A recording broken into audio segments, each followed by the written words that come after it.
గోపాల్ గారు మళ్ళీ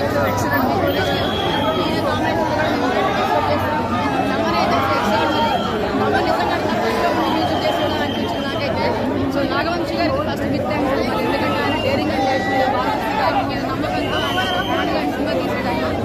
సో ఆయన కాన్ఫిడెంట్ లెవెల్స్ ఈ సినిమాలో మొత్తం అనిపించింది.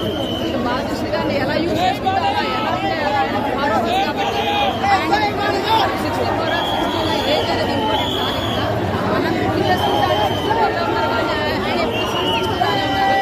సినిమాలో ప్రతి ఫ్రేమ్ ఒక డెస్టరీ అండి. ఆయన ఒక library. Thank you so much. Writing అనిపిస్తుంది సార్. చెప్పండి సార్, ఎలా సినిమా? సినిమా సూపర్ అండి. బాలయ్య ఇచ్చి పడేశాడు. ఫైట్స్ కానీ విఎఫ్ఎక్స్ కానీ తమన్ మ్యూజిక్ కానీ బాలయ్య బాబు యాక్టింగ్ కానీ నెక్స్ట్ లెవెల్. సంక్రాంతి బాలయ్య బాబు. పాప సన్నివేశాలు ఎలా ఉన్నాయి సార్? పాపతోటి సన్నివేశాలు చాలా బాగున్నాయండి. సంక్రాంతి బాలయ్య బాబు. జై బాలయ్య. జై బాలయ్య.